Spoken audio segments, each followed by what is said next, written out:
الف اللہ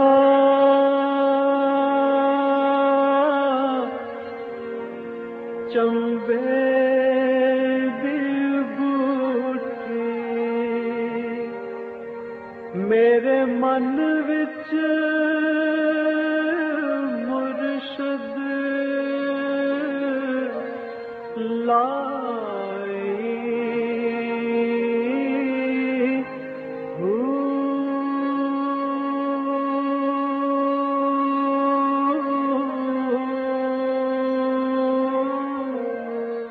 بسم اللہ الرحمن الرحیم۔ السلام علیکم، پروگرام المرشد اور میں ہوں منور عتیق۔ ناظرین محترم، آپ کے سوالات اور رہنمائی کے لیے ہمارے ساتھ موجود ہمارے بہت ہی محترم جناب حضرت امیر محمد اکرم اوان صاحب۔ آپ سلسلہ نقشبندیہ ویسے کے شیخ ہیں، مترجم قرآن ہیں، مفکر قرآن ہیں، شاعر ہیں، ادیب ہیں، بہت سے حوالے ہیں آپ کے تعارف کے۔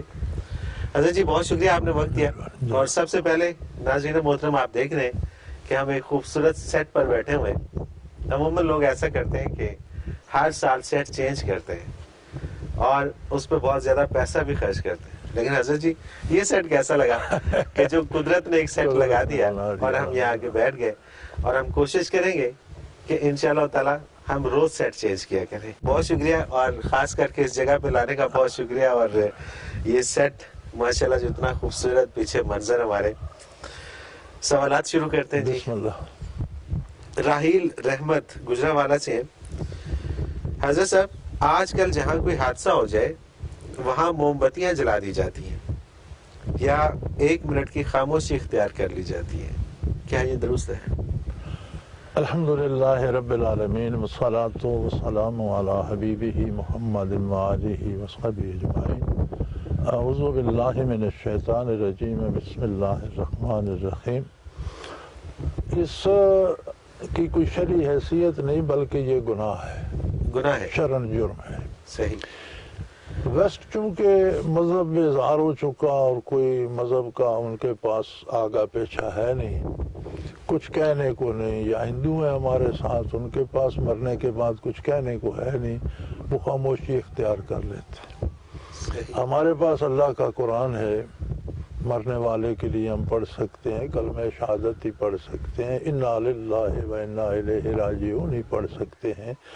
تو ہم کچھ کلمات یا درود شریف پڑھ کر اسے ایصال ثواب کر دیں تو مسلمانوں کے پاس تو زندگی میں بھی اب ملتے ہیں السلام علیکم، آپ دعا دیتے ہیں، اگلا وعلیکم السلام کہتا ہے، دعا دیتے ہیں۔ مرنے والے کو بھی دعا دے کے رخصت کرتے ہیں، اس کے لیے آپ کوئی چند آیات پڑھ کے ایصال ثواب کر دیں، سورۃ فاتحہ پڑھ دیں، تشہد پڑھ دیں، درود شریف پڑھ دیں، تو مسلمانوں کو یہ کافروں کی رسم ہے اور ہمیں ایک کریز ہے کہ ان کے پیچھے جانا ہے۔ مطلب یہ محض ایک رسم ہے، محض ایک رسم ہے، اور اگر جس باقاعدگی سے ہو رہی ہے یہ گناہ ہے، یہ گناہ ہے، بالکل صحیح بات ہے۔ اور اس کو اگر حصہ سمجھ لیا جائے دین کا تو یہ بالکل اس کو اچھا سمجھ لیا جائے تو پھر بہت ہی برا ہے، تو پھر بہت برا ہے اگر اس کو اچھا سمجھ لیا جائے۔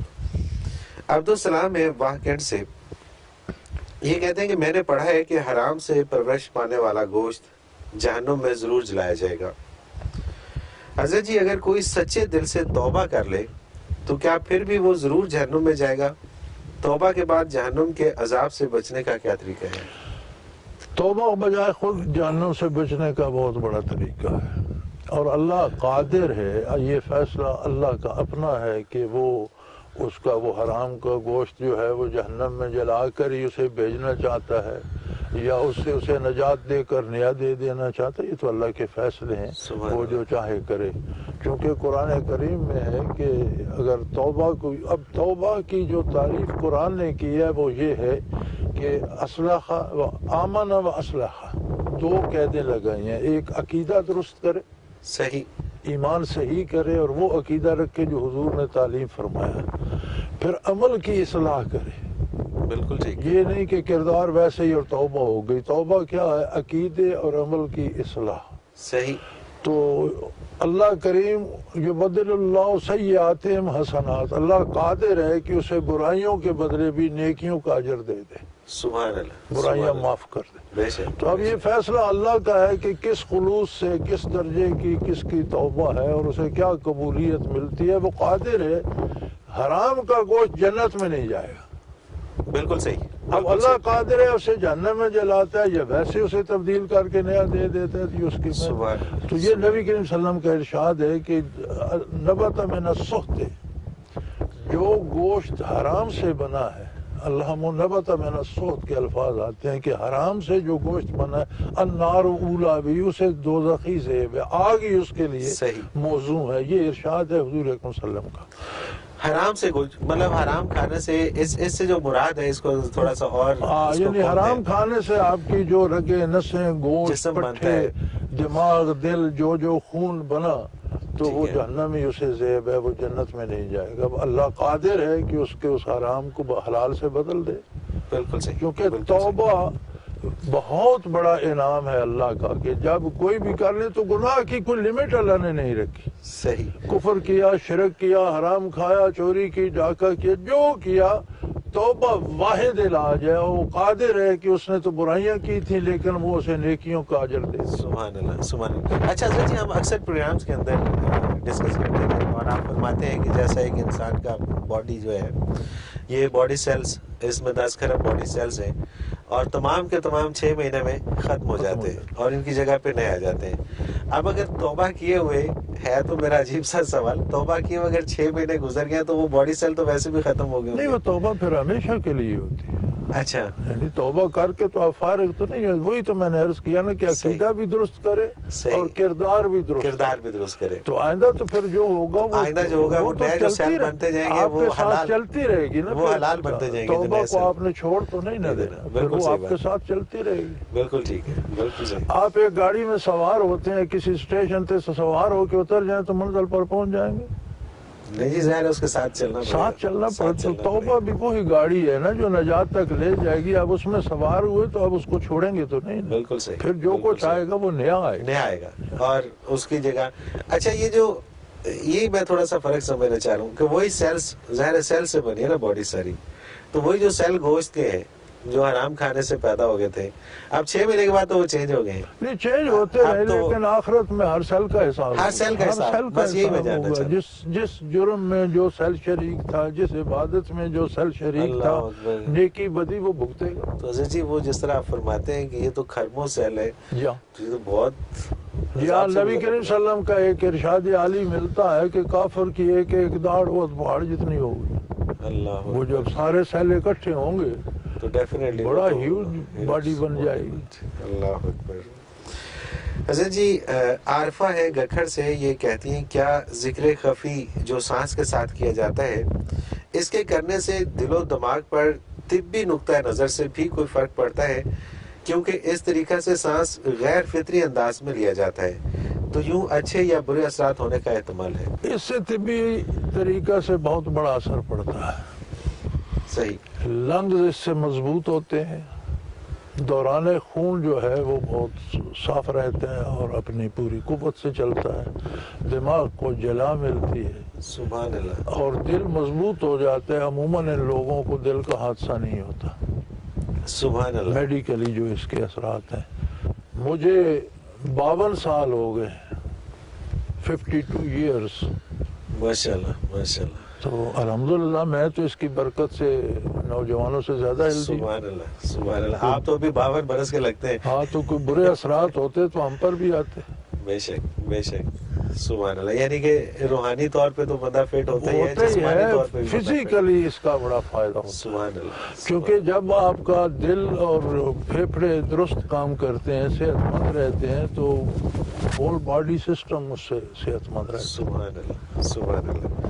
حضرت جی، اگلا سوال شامل کرتے ہیں ڈاکٹر عائشہ ستوت ہے لاہور سے. یہ کہتی ہے ہمارے معاشرتی نظام میں ہم ایک دوسرے کے محتاج ہیں. میرا سوال یہ ہے کہ پھر شرک کہاں سے شروع ہوتا ہے؟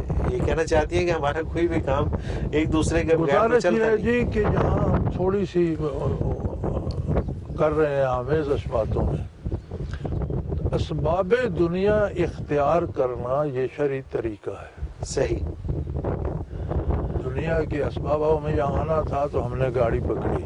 بالکل ٹھیک. یہ دنیا کا سبب ہے، لیکن ہم اس گاڑی کو ہی اپنا نجات دہندہ سمجھ لیں اور اسی کو سمجھ لیں تو شاید یہ گاڑی وہیں نکلتے خراب ہو جاتی. صحیح.